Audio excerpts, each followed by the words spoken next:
Muy buenas a todos, aquí Adolfo Ruiz Calleja para hablaros de una moneda extremadamente rara. Se trata de una moneda acuñada por Constantino en la ceca de Ostia. Vamos a dar un repasito a la ceca de Ostia en época de Magencio y de Constantino para poder entender esta moneda. Es una pieza que saca a subasta Jesús Vico en la impresionante subasta oficial del evento numismático internacional Madrid 2024. Esta subasta va a ocurrir los días 26 y 27 de junio de 2024 en el contexto de este evento internacional y saca monedas realmente impresionantes. Ya he hecho varios vídeos, algunos más todavía me quedan por publicar, tanto de moneda antigua como de moneda medieval y española. Bueno, es una cosa bárbara lo de esta subasta. Hay muy buenas descripciones en el texto de la subasta, ¿no? Y hay muy buenos contextos históricos de muchas de las monedas que ofrecen, especialmente de las más caras, por supuesto.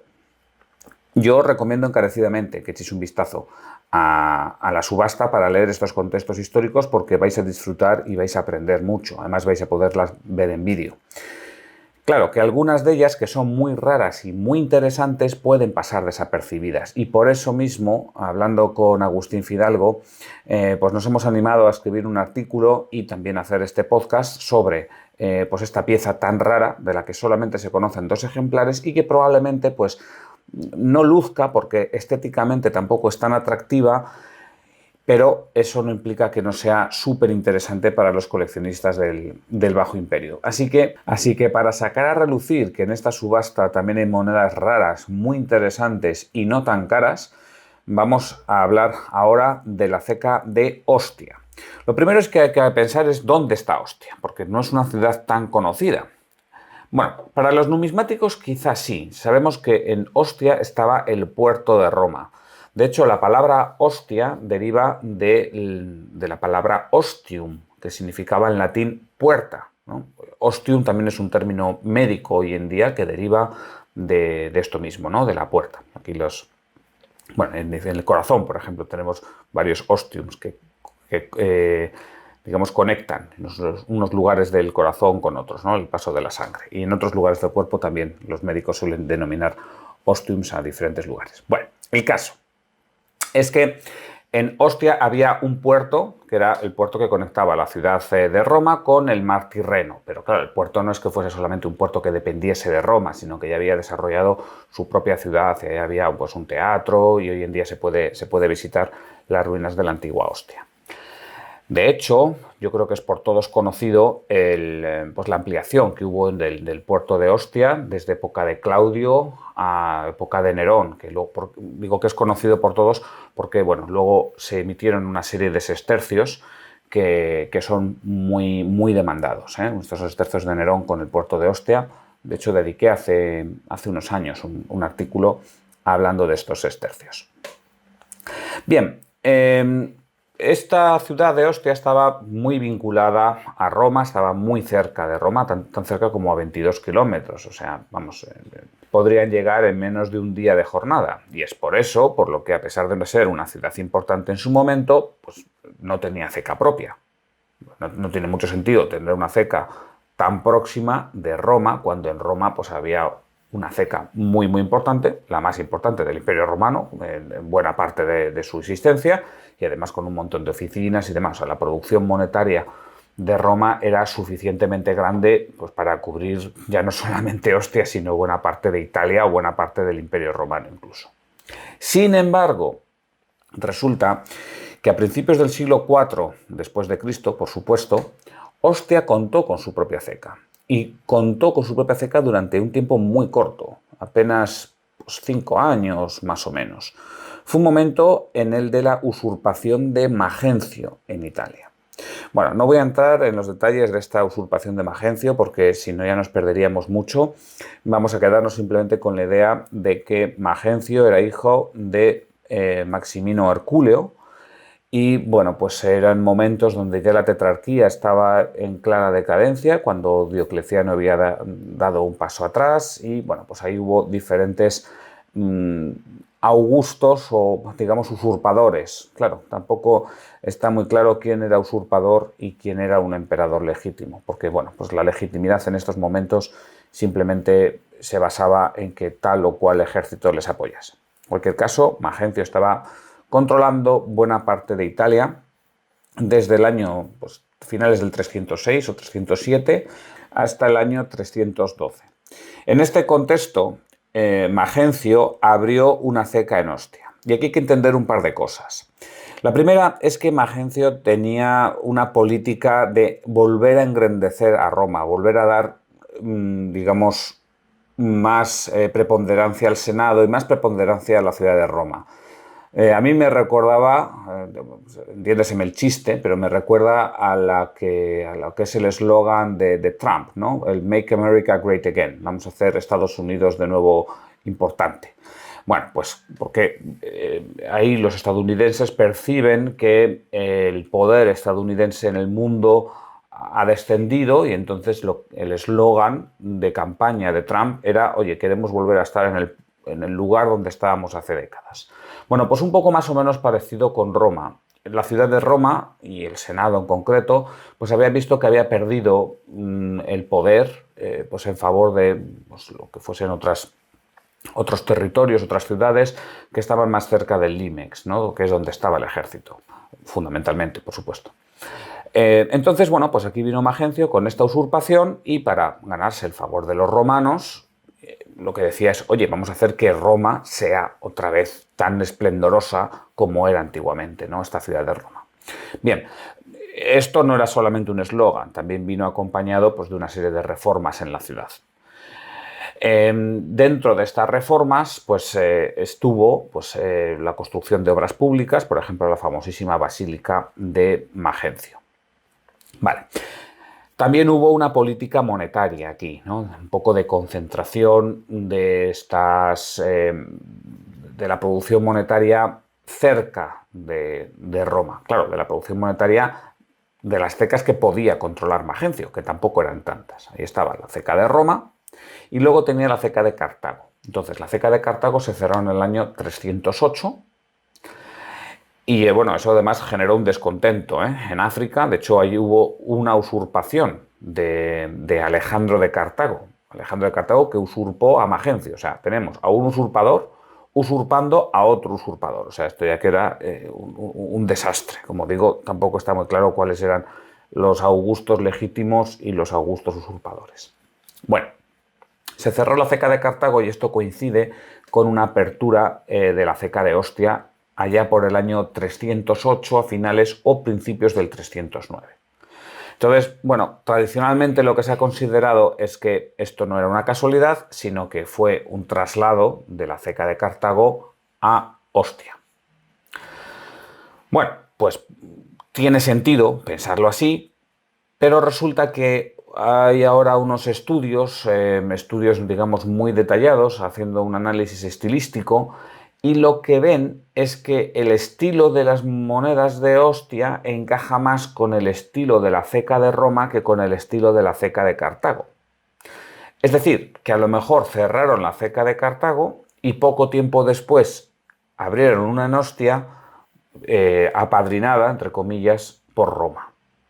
Porque estéticamente son más parecidas estas monedas de Ostia a las de Roma que a las de Cartago. Digamos que esto tiene sentido, pero en mi opinión, y aquí esto es cosa mía, lo cortés no quita lo valiente. O sea, podría ser que la ceca de Cartago se trasladase a Ostia y a la vez ciertos operarios especializados de Roma fuesen a Ostia. O sea, a lo mejor el que, no sé, la forja podría provenir de Cartago. Sin embargo, a lo mejor el grabador podría provenir de Roma. De hecho, haciendo estos análisis estilísticos podemos ver que hubo pues al menos un grabador, y probablemente fuese un grabador importante, que fue de Roma a Ostia, y una vez que cerró la ceca de Ostia, este hombre debió de ir a Ticinium. O sea que vemos que aquí hay cierto baile de estilos. Y esto es una cosa bastante interesante, ¿no? Cómo a partir de los estilos de las monedas podemos ver que ciertos funcionarios iban de un lugar a otro o que cierta información se compartía entre distintas ciudades. Son estudios bastante complejos, todo hay que decirlo.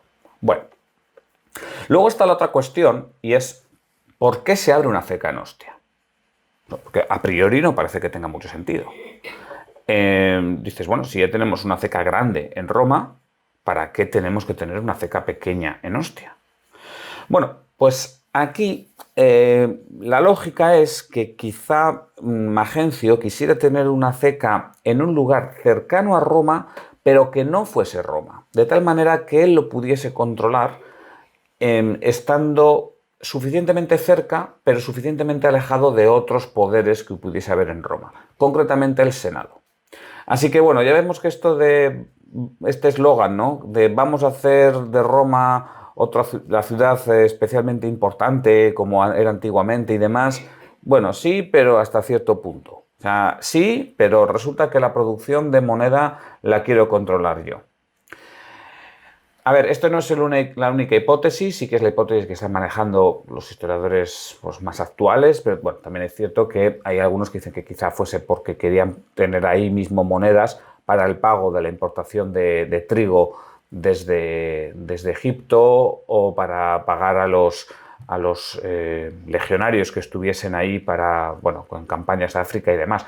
Pero a ver, si la única cuestión es por tener moneda en Ostia para poder hacer pagos, hombre, pues para eso los acuñas en Roma y trasladas las monedas 20 kilómetros.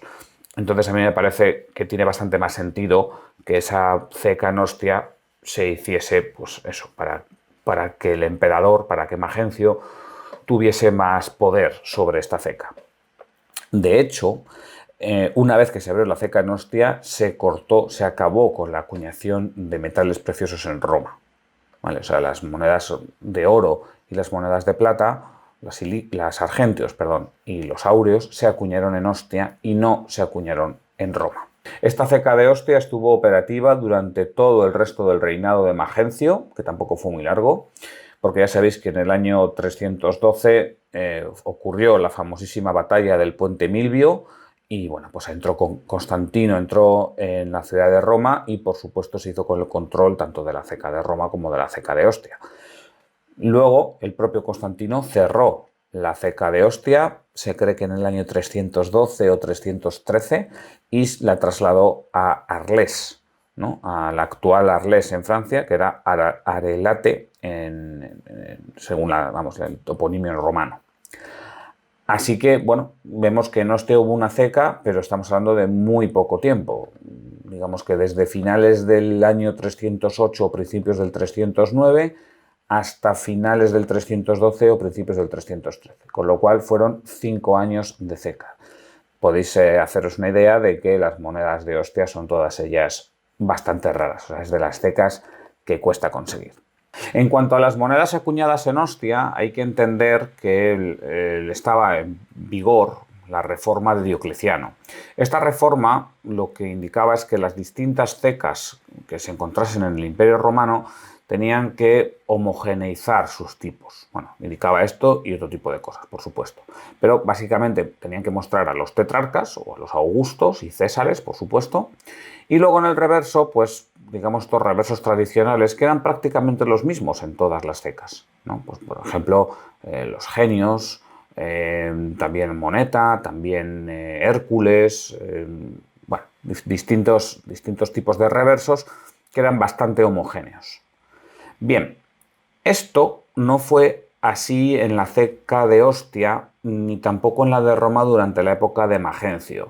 Digamos que Magencio era lo que hoy en día llamaríamos un emperador populista.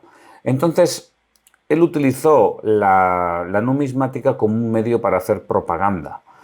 Y bueno, pues lo que hizo fue salirse de estos cánones de Diocleciano para introducir unos temas mucho más personalistas y, como digo, mucho más cargado de propaganda.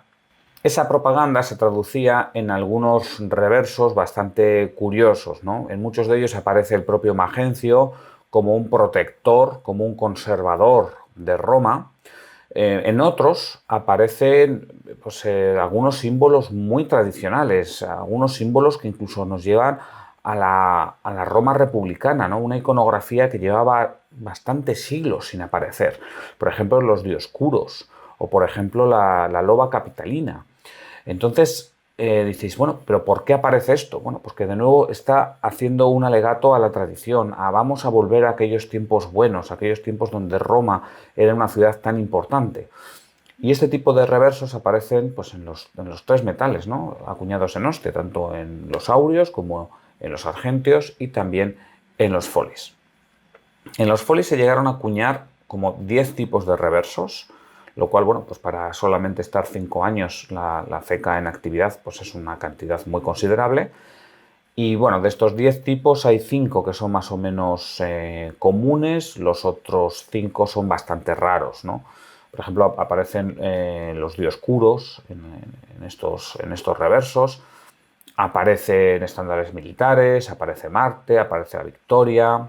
Bueno, tenemos este tipo de reversos. En cuanto a los anversos, pues obviamente está el propio Magencio, también aparece su hijo Rómulo, que había fallecido, pero el divo Rómulo, este tipo, es propio de la ceca de Ostia. Y luego, curiosamente, también hace referencia a algunos de los tetrarcas. Y digo algunos de los tetrarcas porque al que no hace referencia es al más importante de todos, que es justamente Diocleciano. En estas monedas aparecen Maximiano, que era el padre de Magencio, y también aparece Constancio Cloro y Galerio. Curiosamente, Constancio Cloro era el padre de Constantino, que fue el que acabó venciendo, ¿no?, a Magencio en la batalla del Puente Milvio. Pero bueno, aquí vemos cómo Magencio en estas monedas lo que estaba haciendo era mostrar una tradición, mostrar una protección hacia Roma y también mostrar su propia legitimidad representando a los tetrarcas. Bien, esto fue todo durante la época de Magencio. Luego llegó Constantino. Como hemos dicho, en el año 312 ocurre la famosísima batalla del Puente Milvio y bueno, pues Constantino se hace con el control ya no solo de la ciudad de Roma, sino también de las cecas italianas, ¿no? Entonces diréis, ¿y qué hizo Constantino con todo este populismo de Magencio? Acabó con él de un plumazo, porque recordemos que Constantino le importaba a Roma entre poco y nada. O sea, de hecho, él fue el que refundó Bizancio, el que ya, digamos, le puso le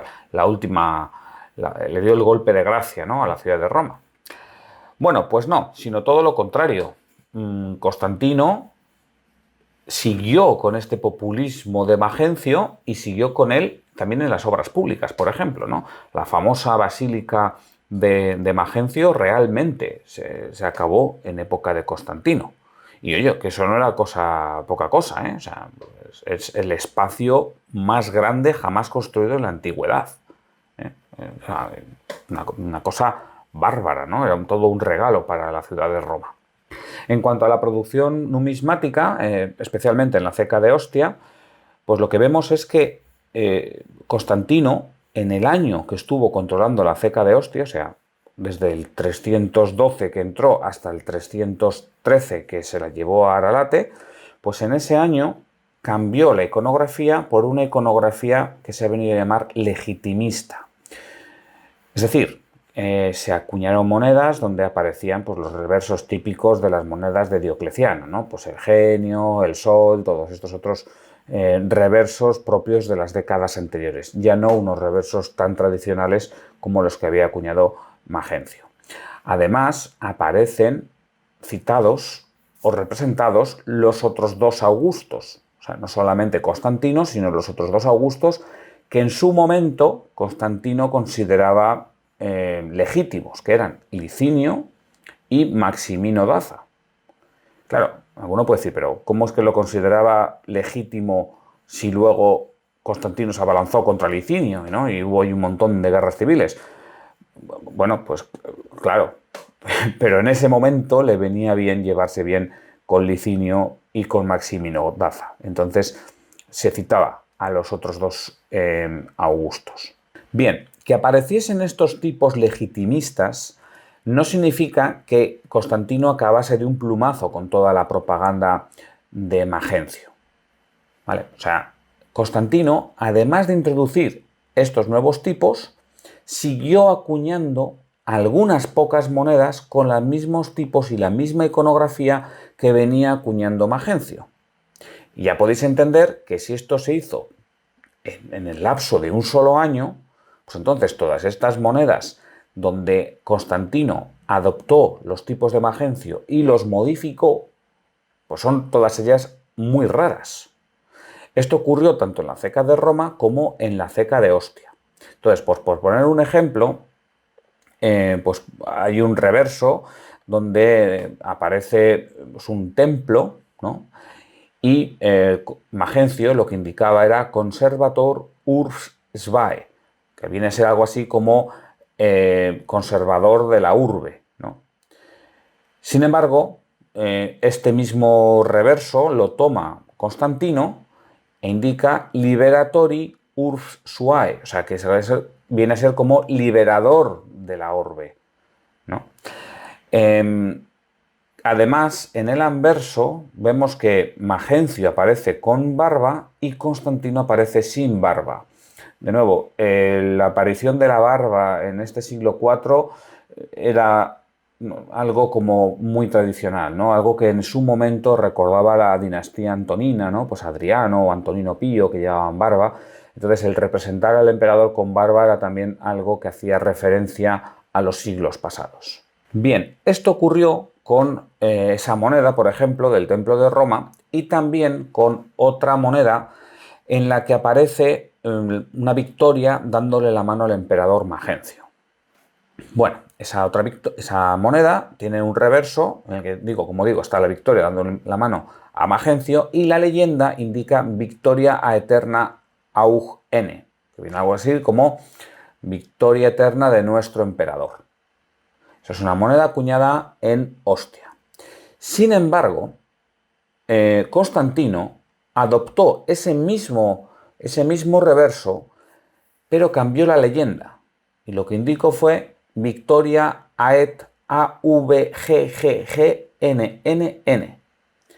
que lo que viene a significar es la victoria eterna de nuestros tres emperadores. Por eso triplica la G y triplica la N. O sea, en vez de incluir el nombre de los tres emperadores, que serían Constantino, Licinio y Maximino Daza, simplemente ponen 3 Gs y 3 Ns. Así que ahí vemos cómo de una manera tan sutil se adaptó ese reverso acuñado en Ostia por Magencio y lo adoptó Constantino. Bueno, la tirada de esas monedas pues debe de ser exigua, porque a día de hoy nos han llegado poquísimos ejemplares, tan pocos que solamente han llegado 2 ejemplares a nuestros días. Y de esos 2 ejemplares hay uno que sale ahora en la subasta de Jesús Vico.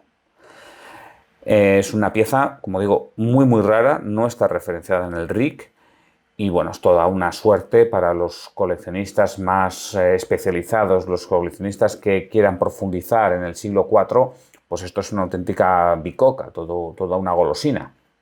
Ya no solo porque permite tener una pieza tan rara, sino porque además es una pieza con una trascendencia histórica, porque nos habla de esta evolución de la ceca de Ostia, esta ceca razonablemente efímera, pero que aún así tuvo esta pequeña evolución, de cómo Constantino adoptó este populismo de Magencio, aunque luego lo transformó, y de cómo se reutilizaron estos tipos para adaptarlos a su nueva victoria sobre Magencio.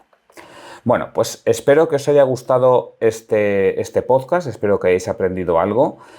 Yo os invito a echar un vistazo por vuestra cuenta a la subasta de Jesús Vico, la subasta oficial del evento internacional numismático Madrid 2024, y os digo que no os vais a arrepentir porque es una subasta buenísima, muy cargada de piezas de altísimo nivel y además con muchas muy buenas descripciones.